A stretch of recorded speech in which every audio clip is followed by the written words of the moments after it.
Is it possible to become wealthy through the law of sowing and reaping?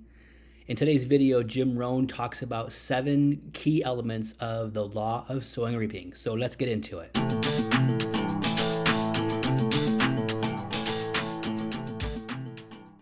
Second law from the Bible. This one we've heard since we were small, I'm sure. It's called the law of sowing and reaping. In fact, we've probably heard it so often we could quote it. It says, whatever you sow, what? You shall reap. Fairly blunt, hopefully clear. Here's my first suggestion on the law of sowing and reaping. Don't try to beat it. You can't win! You might as well try sitting on the sun in the morning. Keep it from coming up. You'll have better luck.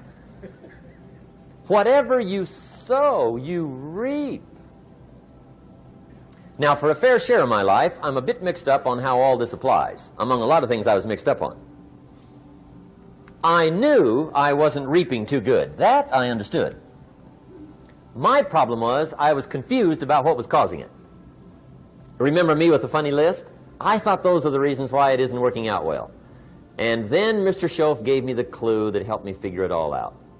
He said, Mr. Rohn, I have another answer for you. There's another way to quote this law that'll show you where the problem is so you can go to work on it right away. All you need to know is where the problem is, then you can go to work on it. So he quoted me the law another way, and I found out what my problem was. Here's the way you quote the law. Whatever you reap is what you've sown. Now I knew what my problem was.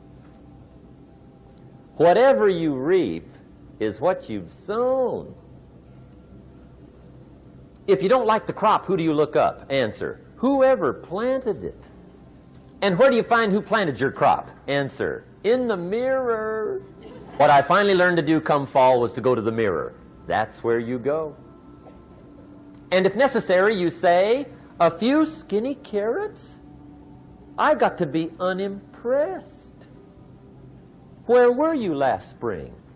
Asleep? Didn't you read the books? Did you break your hoe? Let me give you 7 key points to the law of sowing and reaping. Let's tick right down through the list of 7, and it'll be break time.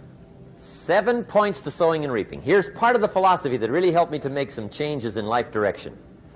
Number 1, the law of sowing and reaping is negative. That's number 1, which simply means if you sow bad, you reap bad. Now, this is kind of 3rd grade, but it doesn't hurt to go over the basics. If you plant thistle seeds, you don't get pumpkins. Honest, no use looking for pumpkins. John says, how come no pumpkins? Come on, John. The law's negative. That's how come. Now, here's number 2. The law's positive.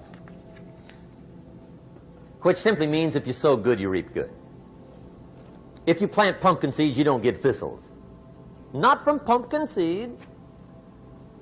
Mother Nature won't pull tricks on you over in the corner snickering, pushing new thistles and you planting pumpkin seeds. She won't do that. You will get pumpkins from pumpkin seeds, and the reason is because the law is positive. Now, here's number 3. I got excited when I found out the full dimension of this. See, you do not reap what you sow, but rather, you always reap much more than what you sow. So the 3rd key word is more. You don't get back what you put out. You get back much more than what you put out. And it works both positive and negative. On the negative side, it said, if you sow to the wind, you reap the whirlwind. So you got to get ready for that, or you will be naive. Don't be naive. See, anybody can, whether you will or not. See, that's the question. And here's a good question to ask. We are all buying somebody's plan. The question is, whose? Who's got you talked into doing what you're doing? He tricked us. Who's got you talked into your present plan? See, 10 years from now, you will surely arrive. The question is, where? But see, anybody, if you want to, can go searching for a good plan, pick it, and start working it. And sure enough, as the time passes, as it surely will, 5 years from now, 10 years from now, then you'll be winding up wearing what you want to wear, driving what you want to drive, living where you want to live, become what you want to become. But now's the time to fix the next 10 years. And who can? Anybody. Here's number 6. The 6th key to sowing and reaping. This is leveling with you now, as we promised to do. There's one thing better than the truth, and that's the whole truth. And here's part of the whole truth of the law of sowing and reaping. Number 6 is, you could lose. There are times when you just lose, no matter what you do. It's that kind of planet. You reap what you sow, yes, but... What does that mean, yes, but? Well, the farmer plants his crop in the spring, takes care of it all summer, loves his family, works 10, 12 hours a day, 6, 7 days a week, is an honorable man. He is an honorable man. Come fall, he's got a beautiful crop, and he deserves every bit of it. But the day before he sends the combines into the field, a hailstorm comes along and beats it all in the ground, which means you lose. Somebody says, well, what did he do wrong? Answer, nothing. It's just that kind of planet. Sometimes it's going to hail on your crop and rain on your parade, so you got to get ready for that or you will be naive. That's just part of the life arrangement. And don't press me why. I was not in on some of the original decisions here, so I don't know how it got set up. But there's just times, sometimes you lose. That's part of life. But now here's number 7. The 7th key to sowing and reaping. And it goes like this. It's just another way to quote the same law. And it goes like this. If you don't sow, that's just another way to quote the law. If you don't sow, what? You don't reap. You don't even have a chance. So if you looked at your game plan tomorrow, you might come to the quick conclusion, I got to get some sowing going. How true. Get you some sowing going. And remember, you've got plenty of time. You've got all the time there is. Some people spend enough TV time to make a fortune. The latest article on television watching in this country, according to the latest article, the average television is on in this country in every household 7 hours a day, called the Big 7. I asked a guy one time what his TV cost. He said about $450. I said, you forgot to look at the price tag. He said, what do you mean? I knew he was a TV watcher. I said, that television costs you, in my opinion, at least $12,000 a year. To watch it, not to own it. Owning it's cheap. Watching it is what's expensive. And I said, hey, $12,000 a year is too much to pay to watch TV. That's too much. Pay a little, but not $12,000. And he's the guy that said, I hope pay TV never comes. This was such a great message. I love this conversation that he had with us today. And let's do a little quick recap. So the first thing he says, the first highlight I want to mention at least, is that you can't beat the law of sowing and reaping. It means don't even try to beat it. It's not going to work. It's unchangeable. It's immutable. And people can complain about it and not do it, but you won't win in that capacity. The second thing he said real clearly is, whatever you reap, what you sow. You reap whatever you sow. That's super clear from a planting perspective. I mean, a lot of us understand that, but for some reason, we don't carry that over into our personal lives. And then he gets into the actual 7 elements. The first one, he says, the law of sowing and reaping is a negative law. It means if you sow something bad, you're not going to reap something good. And he used the example of you can't sow thistles and expect to reap pumpkins, right?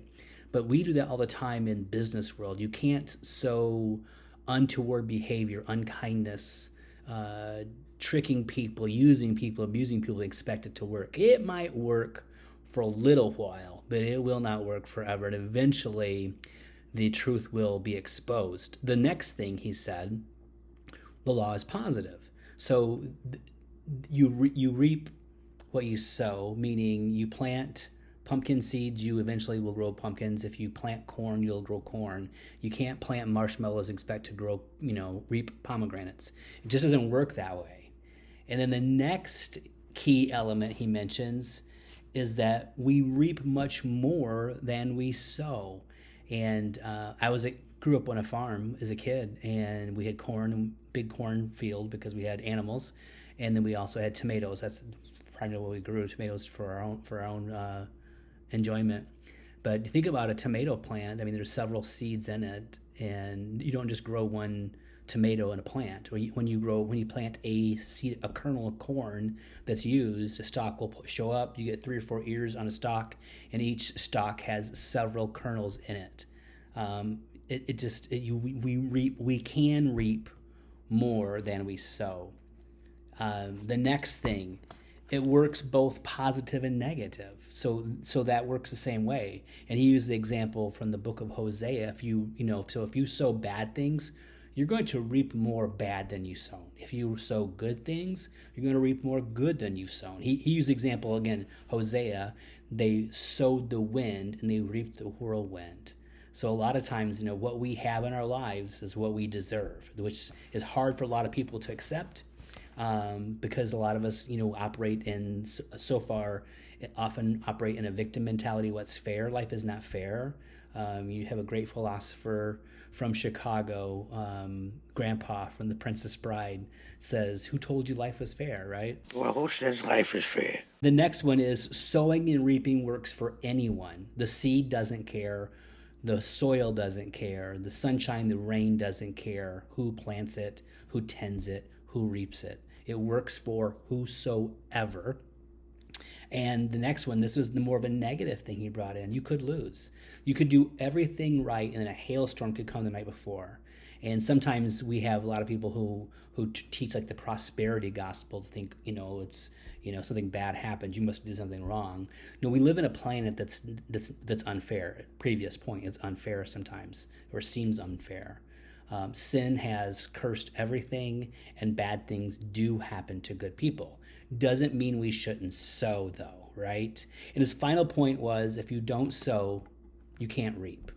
So if you don't sow, you can't reap. So I would encourage you to get out there and do some sowing. And this is, metaphorical, right? If you're a farmer, obviously, you want to plant some seeds. If you want a flower garden, you got to plant some flowers.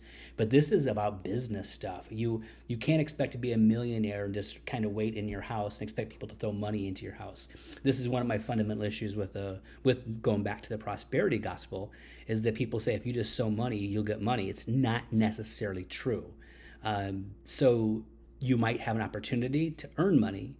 You may have an idea to make money. You may have an inspiration or a witty invention, but you can't just go to the church and drop $1 in the bucket, expect someone to give you $100. If that worked scientifically from a way that we could reproduce every single time, why would churches ever ask for money? They would just easily give away $100 and they live off of that little investment in perpetuity. It doesn't work that way. So you have to sow.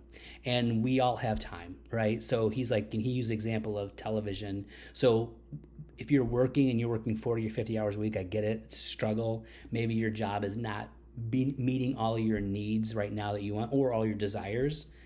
Carve out some time to do something. There's a ton of ways to make money creatively. Right now, it's easier to make money now than in ever in the history of mankind. So you have 24 hours. Find a way to carve out a half hour, an hour each night, each day. If you do just a little bit, say you do 6 days a week, and you do 2 hours a day, extra stuff. That's a whole nother work day you added that you could do for your own concept, your own business, your own thing, right? Your own side hustle, so to speak, and it can be scaled, right? So there you go, Jim Rohn, Sowing and Reaping. I hope this video has been a blessing to you. If so, please like, subscribe, share it.